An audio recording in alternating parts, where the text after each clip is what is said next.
Well, ladies and gentlemen, welcome back to Puck Watching STL. Happy to have you all back for our 11th episode of season 1 here. And I know I'm repping my Masters quarter zip right now, as I think right about now is the green jacket ceremony, as Rory McIlroy took home his first ever Masters to claim his first career Grand Slam of the majors.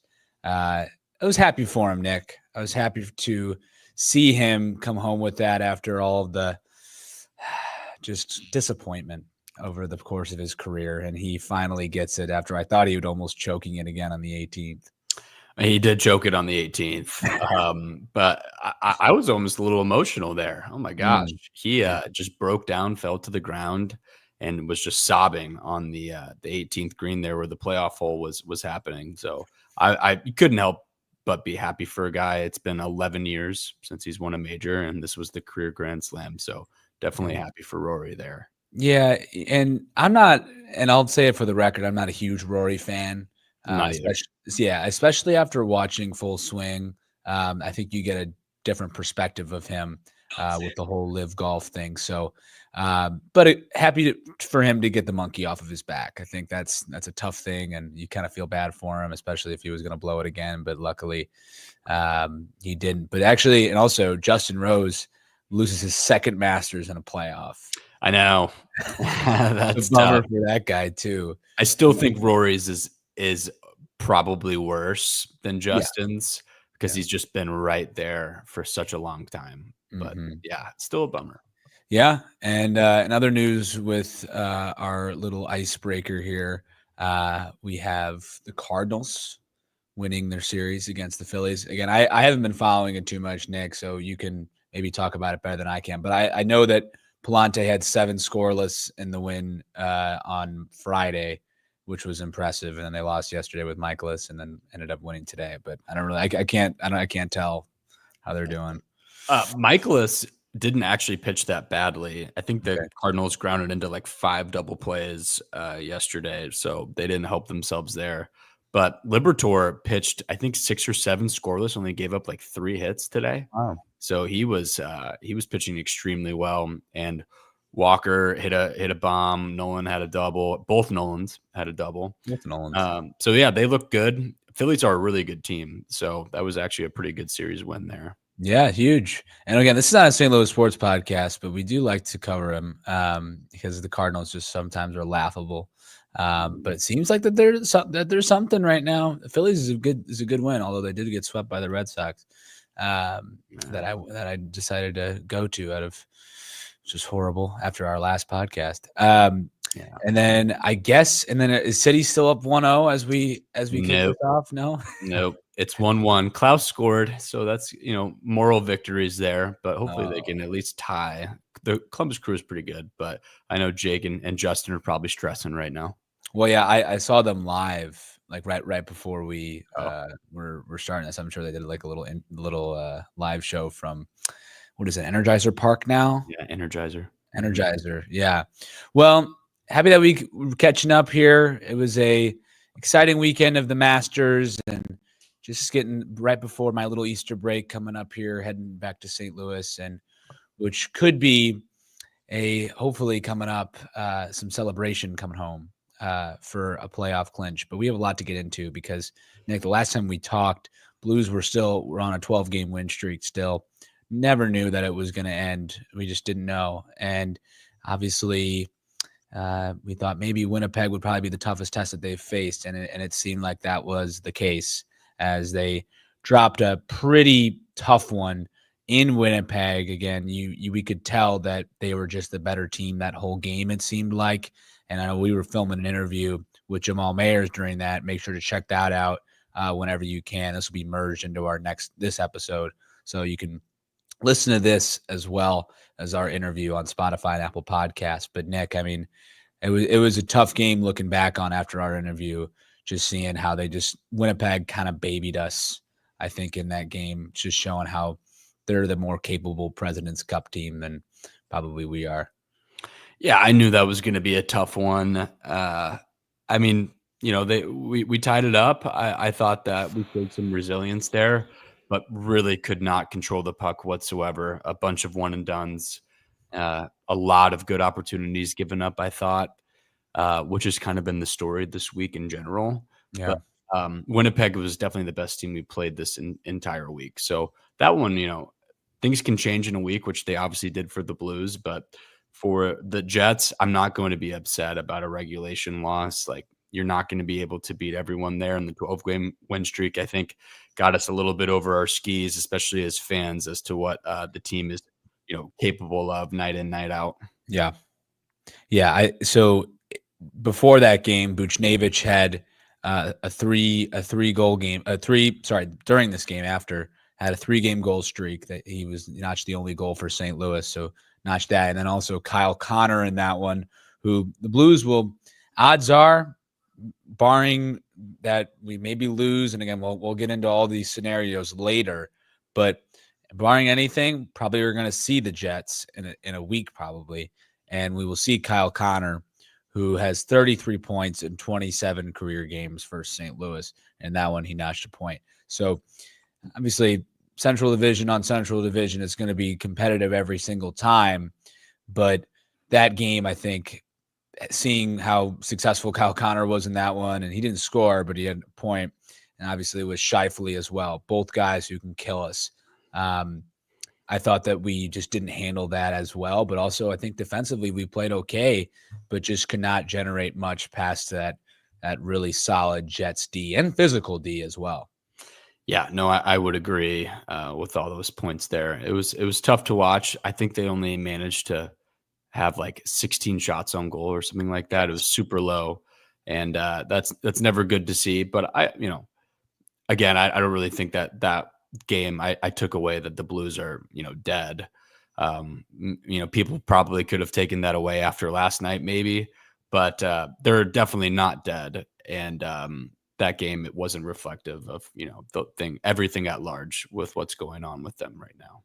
Yeah, I'm with you. But normally we were thinking that, yes, Winnipeg's a good team. Like, how are you going to learn from that? How are you going to respond? Like, that's what we were interested in, I think, because I don't think you and I were totally certain that they were going to win out the rest of the season. Like that, we just didn't think that was realistic, and it didn't turn out that way. Not just with the loss against Winnipeg, tough opponent with Hellebuck and the rest of their team, but also you're going into Edmonton, who is extremely depleted in their whole team. And you go into that one, have your guy, Jordan Binnington, in net. You're obviously missing Dylan Holloway still. But you go into that thinking that you probably have the upper hand. Even though you're away, this Oilers team is significantly less than in terms of depth than what they would normally be. Yet your response, pretty lackluster in the game when it comes to overall performance. So how do we say that was going? Yeah, they gave up a lot of high danger chances to Edmonton. Maybe it's not necessarily reflected in the shots on goal department, which I thought was also the case yesterday. They're just not providing the help that they need in the front of the net. They're not clogging lanes like they need to. And when they do press up, I just don't think our centers or whoever is responsible for aiding a defender when they do get caught up in the offensive zone, they're just not getting back appropriately and quickly enough, or they're just gambling and trying to keep the puck in the zone, which you can admire the aggressiveness. But with the Edmonton game, I thought they battled really well. Just because a team is depleted doesn't mean they still can't bring it.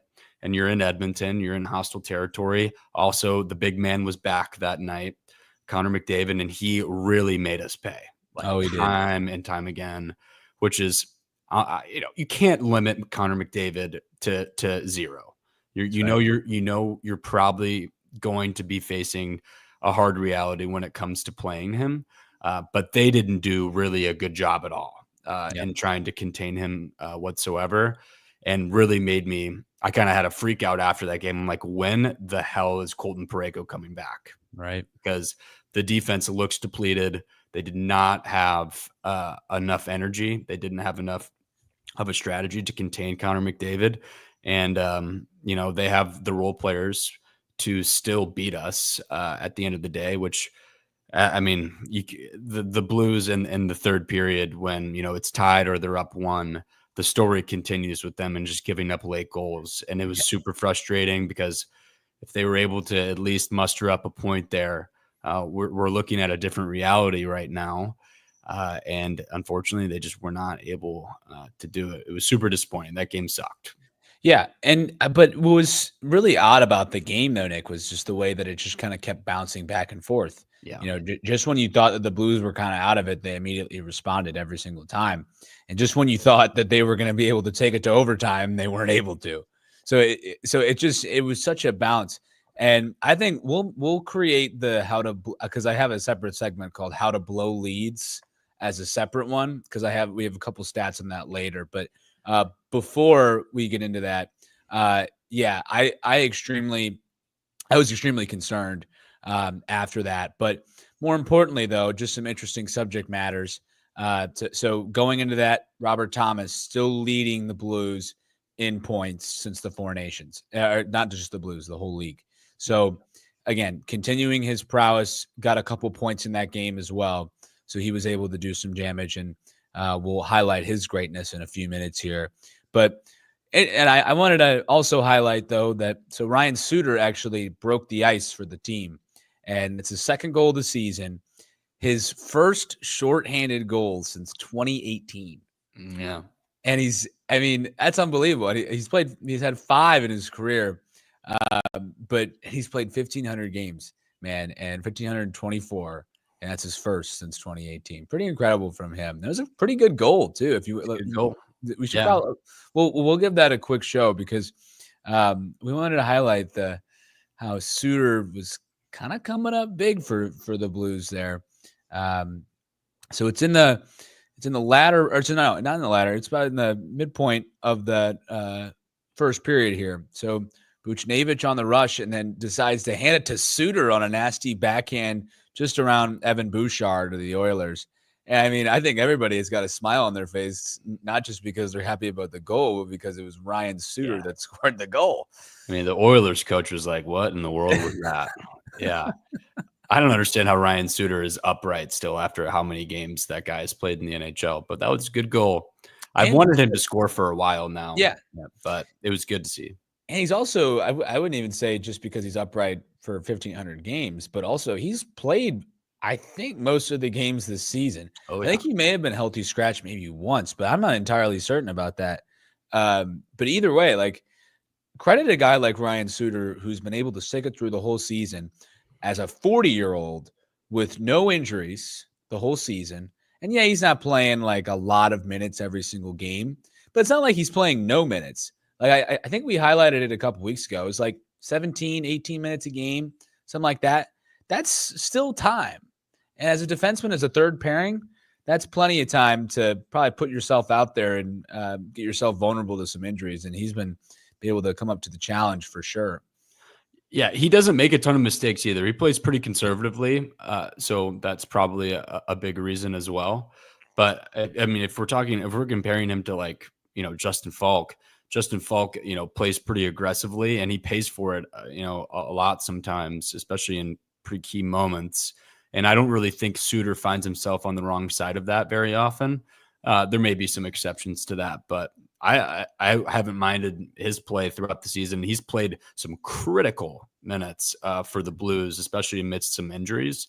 So he's played a really pivotal role for the Blues on the defensive side, especially since the Parayko injury. I agree. And so Thomas in that, so Ryan Suter, again, we talked about him, but going back to the prowess for Thomas when he was leading the league since the Four Nations in points. So now in the past couple games here, Jim Montgomery, since Holloway's been out, has switched for the first line to be Robert Thomas, Kyrou, and Buchnevich. It actually got switched up last night, but I wanted to talk about it because the Edmonton game, they looked the best I've ever seen from a first line of St. Louis in a long time. And I know you said it in one of your X posts, was it's a little top heavy, and it definitely is. But they looked like that they were dangerous every single time they stepped into the Edmonton D zone, every single time. And I'm pretty sure it was the McDavid line that was matched up against them, and they went right through them every single time. So how do you feel about that line and the chemistry that they're sort of developing despite Holloway's absence? No, they looked really, really good. That was a great bright spot, I think, of that game to take away. They did switch that up later last night, I think, right? So they weren't together. So I think as long as Holloway is out, which it seems like I don't really think he's going to be back for some time, but as long as he's out, I do think those lines are probably going to jump around here and there. But it was great to see, and you know that they can produce, and they kept the puck in the zone, which is something that the Blues have struggled so much in the last few games to just maintain offensive zone pressure just because of the lack of forechecking. But they did a really good job of keeping the puck in and applying pressure to Edmonton's defense. So, yeah, they were absolutely the highlight, no doubt.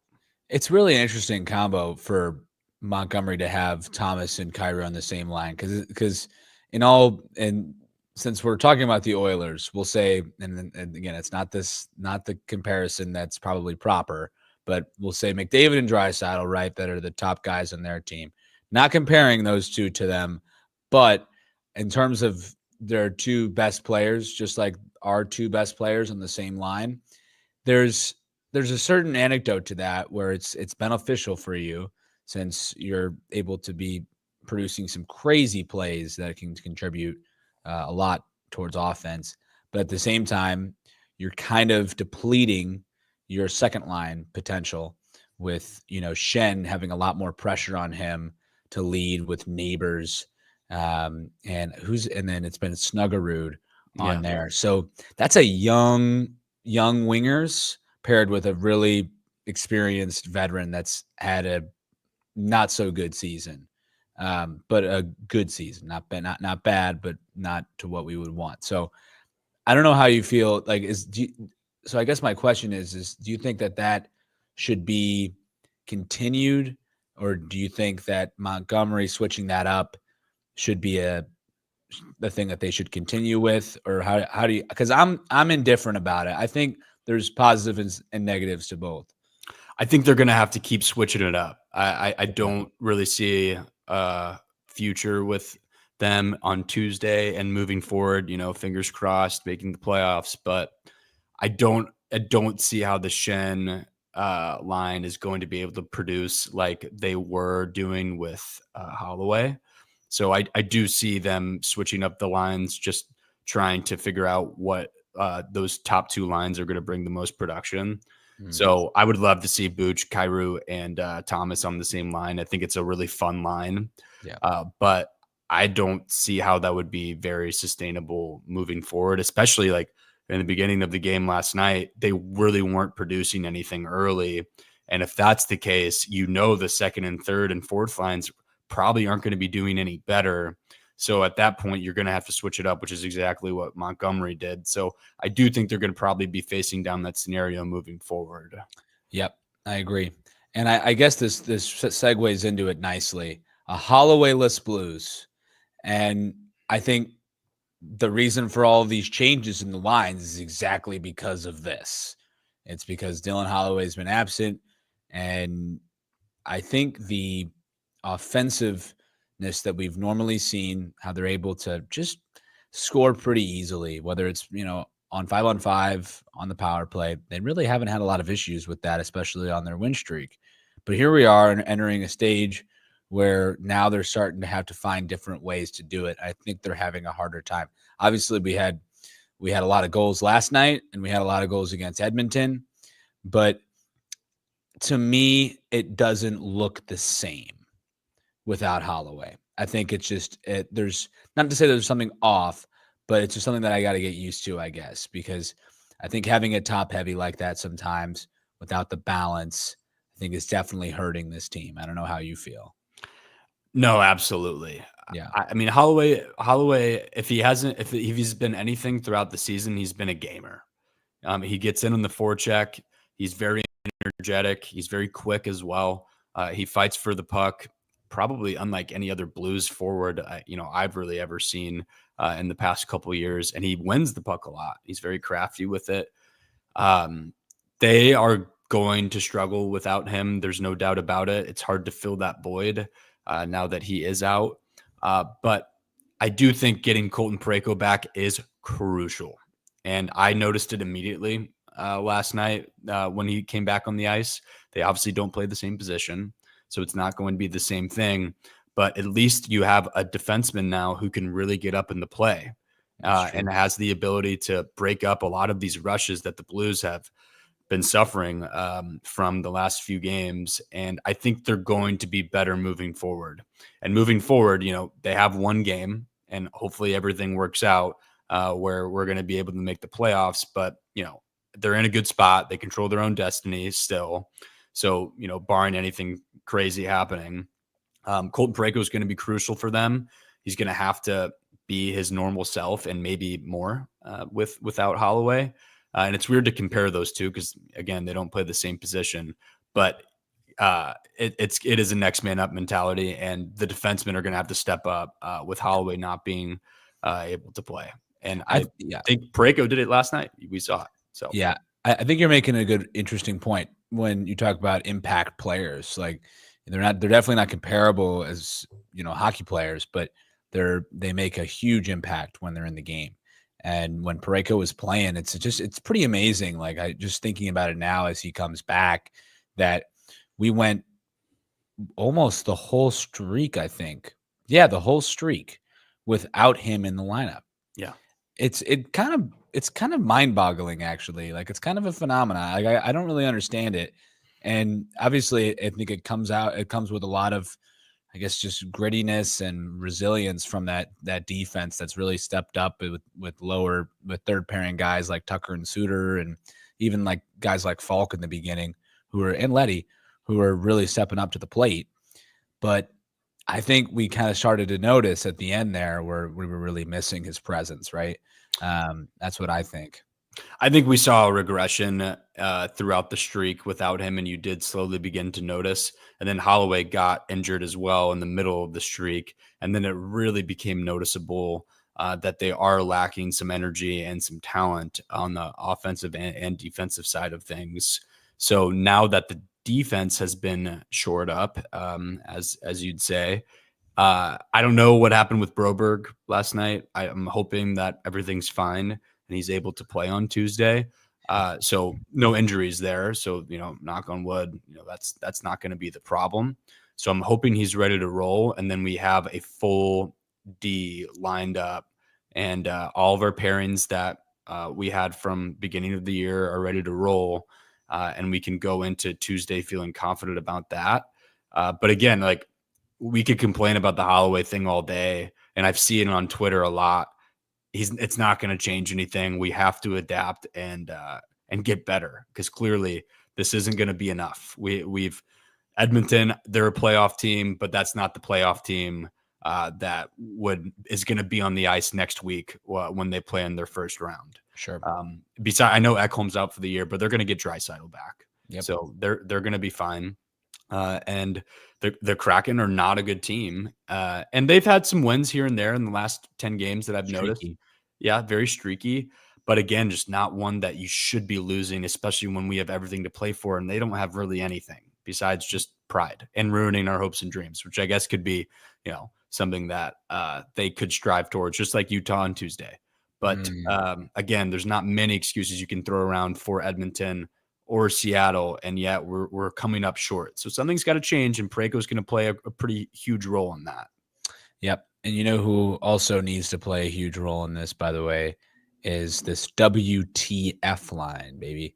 I'm talking Walker, Faksa, and Torpchenko, because I just continue to be blown away by just the way that they can consistently bring it every single night, and they can throw bodies. And a big thing of news came in. I'm not sure how many hits he had last night, but I know as of last night, Nathan Walker was at 278 hits, passing Ryan Reeves for the single season record in hits for the St. Louis Blues. Pretty incredible, honestly. This little guy is so different from Ryan Reeves.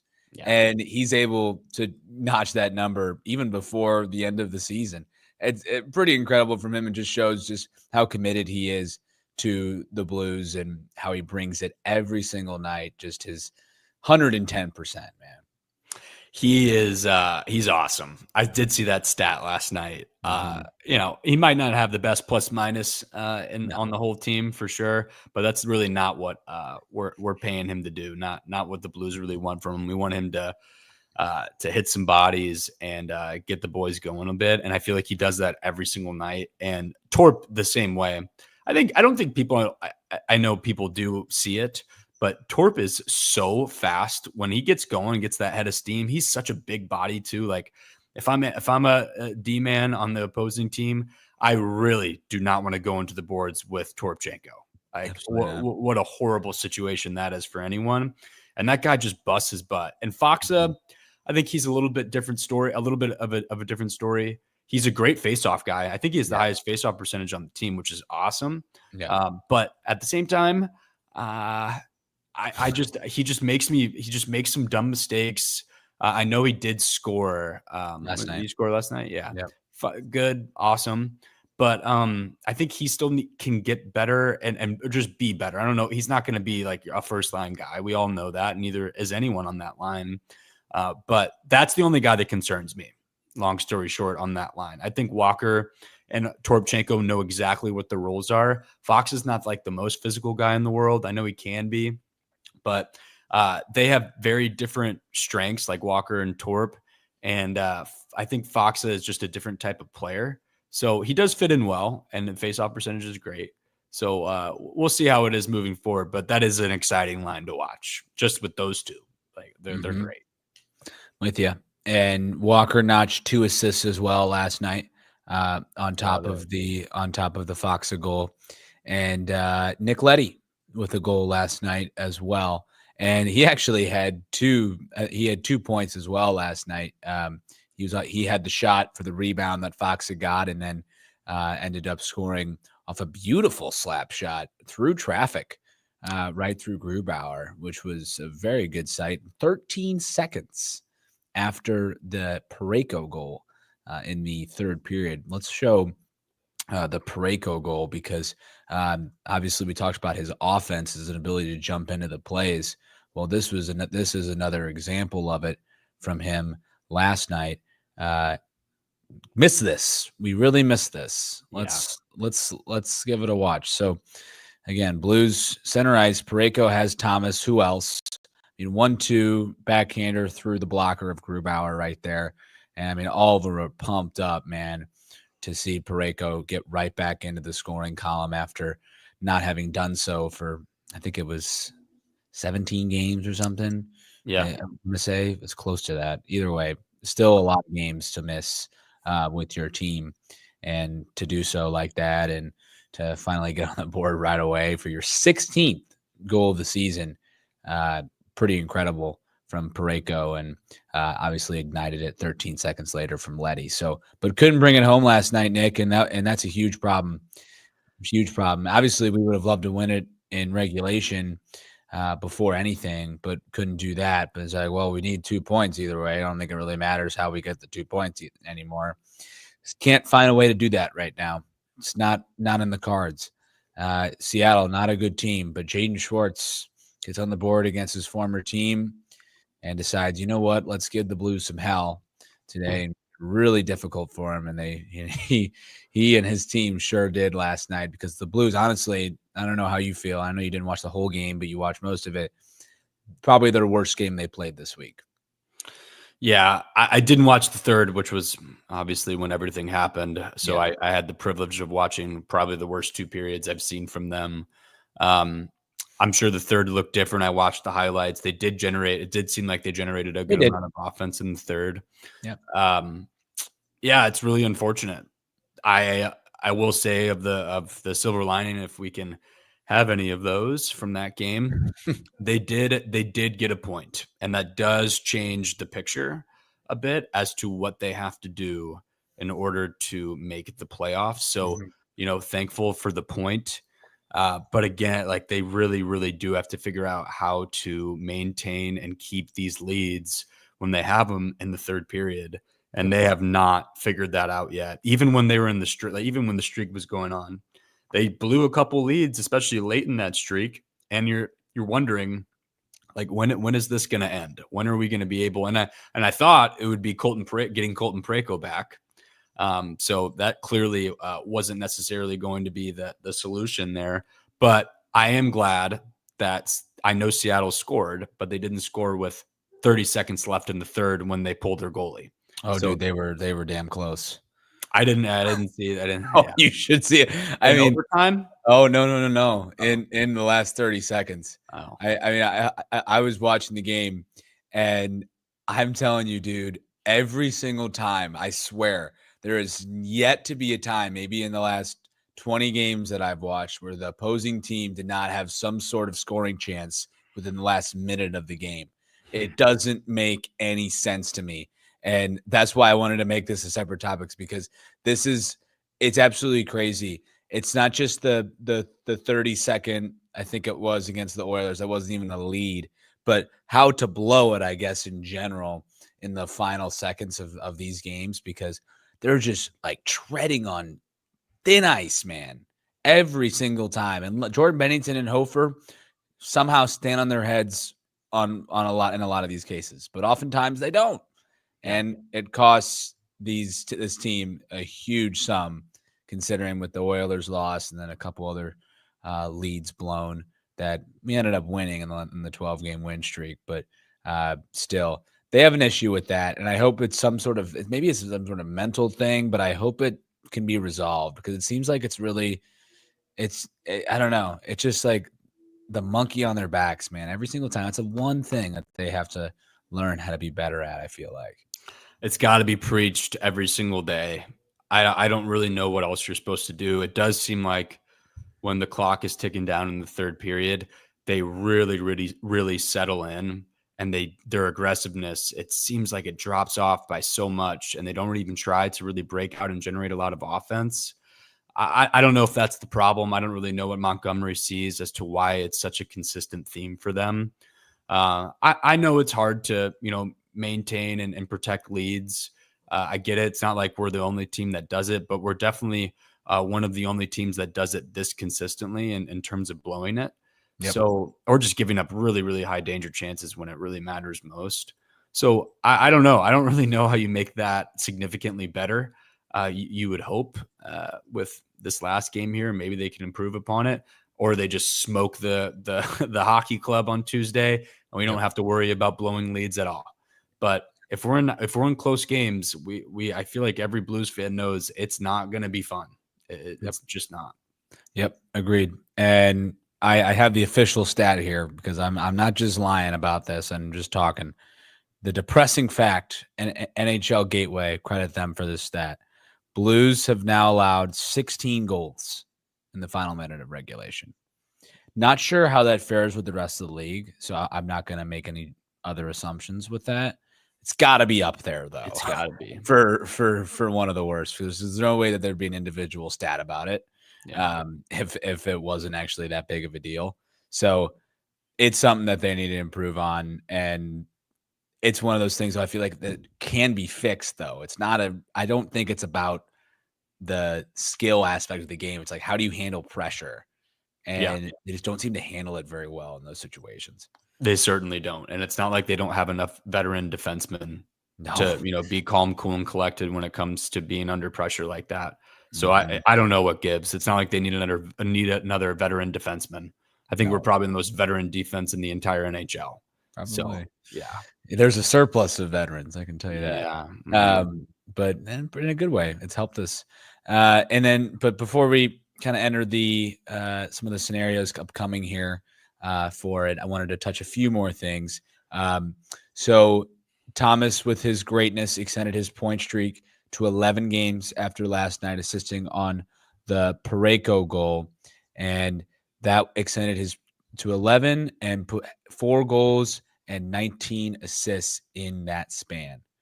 Pretty incredible from him. And again, I know we talk extensively about him every single time, so we're not going to nauseate you about this because it's pretty self-explanatory by now. Anytime Thomas has the puck, is on the ice, he's a threat out there, and he just continues to show it day in, day out. Not much to say. He has been fantastic, and he has stepped up. He really has. It's just a matter of, can other people do it too? Yep. So, and still, like, he's gotta still do more. It seems like, for some weird reason, you always think, but, and then the other thing is, and we talked about it briefly, but Buchnevich came alive in the last couple games here when we really needed him, and with Holloway being out, he had a 4-game goal streak going, 4 goals in 4 straight games. And he hadn't done that since his rookie season, 2016, 2017. He's had games where he's had, 4 goals in 4 games, but just in, 3 in 1 and then another and whatever. But he never had it in 4 consecutive games since his 2016 rookie season with the Rangers. So I thought I'd say that, and notice that he's definitely on the road, I think, to definitely gaining some ground in the way his success, because I think we've talked about this a little bit, about how he's just had a little bit of a subpar season. Not that he's had that bad of a season, but I mean, mind you, I think there was, I want to get the exact metric right, but I had it up today that it was, I think, 76 points he had in his first season with the Blues. And he's on track right now. He's at 54. So big difference. It's difference. Yeah, I think he's been better the last, month or so, and he got hurt for a few games there. But there's definitely been a drop off, and we have Booch for a long time, just because of that new contract. So hopefully things play out a little bit better. This is not supposed to be like, this is just the correlation here right now. 76 points. He had 30 goals that season. He's trying to get to 20. Yeah. He's at 19 right now. But in 21-22, first season with the Blues, in 73 games, by the way, 76 points, over a point per game. That I totally forgot about how crazy he was that year for us. But the season before that had 48 with the Rangers. So just a huge jump, and then has slowly kind of digressed a little bit. 67 the year after, 63, now 54. And pretty similar game totals in those two. Yeah. The pieces for the Blues have differed pretty widely there. Yeah. And the season that you're talking about, the Blues offense was elite. They were one of the best. 21-2. You're right. That is true. So it is tough to compare. I mean, you had Tarasenko, O'Reilly, a few others as well. So it does make a difference. But again, he still has to be better. Like, if you want to be a main piece of the puzzle here, you're going to have to produce more, just like Rob did and Kyrou does. So absolutely. And then one more thing, we wanted to touch on it briefly, but I remember we haven't really talked about Jobu at all on this. I don't know, Nick, if you know anything about this, but they were talking a lot about it on the TNT broadcast, but throughout that 12-game win streak, they always had the Jobu little bobblehead in the locker room, and ever since that, they went on that win streak, and he was in the locker room every single game with him. So just thought I'd throw that out there. I have no idea really why, but it's like the whole Jobu's like the Gloria of 2019 right now, except we've got a long way to go for that.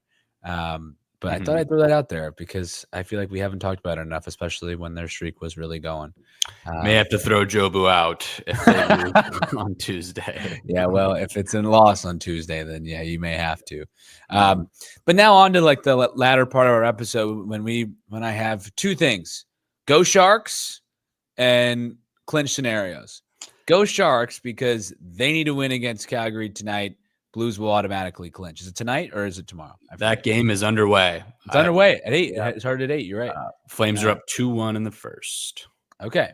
I think we should really move past this one. The Sharks have lost 8 in a row. They're a horrible, horrible, horrible team. The Flames are at home. I just don't see them losing this game. It would be a huge blessing, but we should be focusing on Tuesday. Like, let's not bank on the Sharks bailing us out because it's just not going to happen. So let's win in regulation on Tuesday, and all of these problems go away. All of them. Sound like the Matrix guy. I did see that they're getting Evan. I did see that the shots are 15-6 for the San Jose Sharks, but it just doesn't. The shots on goal stat just doesn't really matter. It's all about the score. So if they're not able to pick it up and score some goals, again though, I just don't even want to rely on it. It just doesn't even. It's not even worth it. Well, I also wanted to say something, Nick. Remember, I know they've lost 8 straight, but not all in regulation. They lost 8-7 to the Wild on Wednesday when we played Edmonton in overtime. So I know. They have the firepower, man. If you look at the other games they've lost, they've lost by a lot. They're pitiful. A lot. Yeah. But yet I think we've lost them at least once this season, maybe twice. We always lose to them once a year at least. Oh, man. But yeah, so go Sharks, but also we wanted to run through the clinch scenarios here for the Blues as they head into Tuesday night, and we'll give a preview for that as well.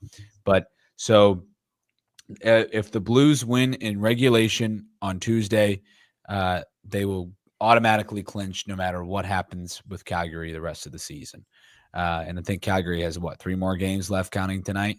So 2 more after tonight? Yep. Yeah. So they'll clinch with that. But then it becomes a little bit crazier. It's hard to read this because I don't want to explain it wrong. I know it's better. I'm pretty clear on it. Okay. You explain it because you're always on Twitter and you got all that. Go ahead. So the Blues, regardless what you said, if they win in regulation on Tuesday, all the problems go away. They'll probably get wild card 2. It's all good. So the Sharks, given they win tonight, they will be 2 points behind the Blues. Correct? Yeah. It's 94-90 in terms of points. Mm-hmm. The Blues play before the Flames do on Tuesday.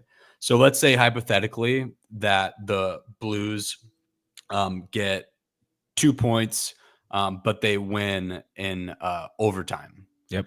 If the Sharks win their next 2 games against Vegas and LA, which LA game's on Thursday, if they win in regulation, they will be in the playoffs over the Blues because the tiebreaker is regulation wins.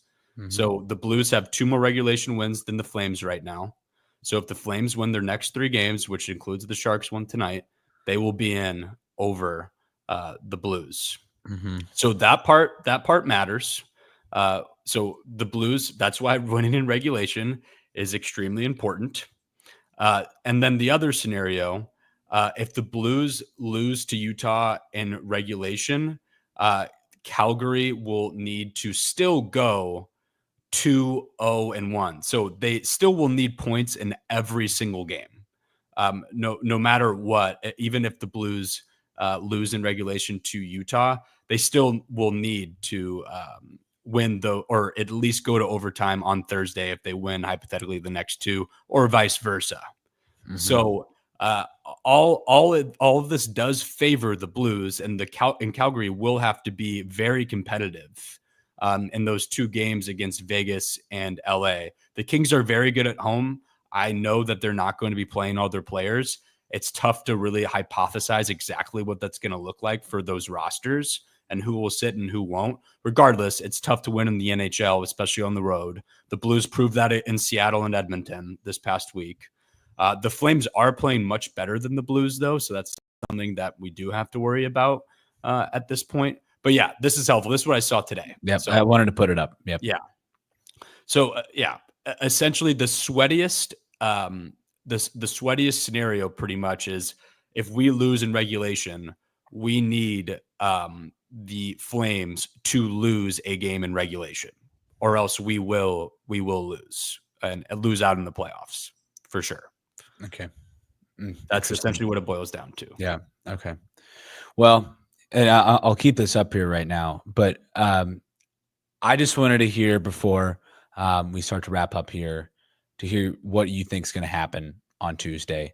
And I know you said already you think Calgary's going to win. I think so as well.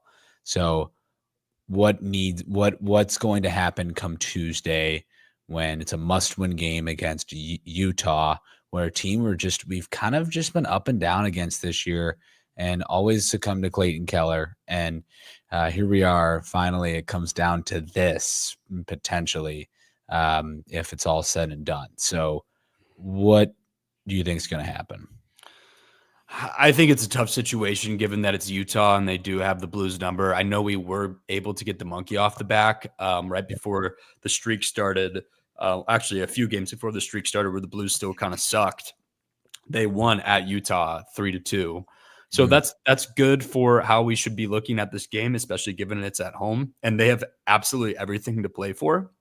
So for me, this should not be something that everyone should be really stressed about, but it is because just given the complexity of the environment in which the Blues can clinch with a regulation win, and if it does go to overtime, we are leaving it up to fate because the Flames will still have a path if they have those 3 regulation wins.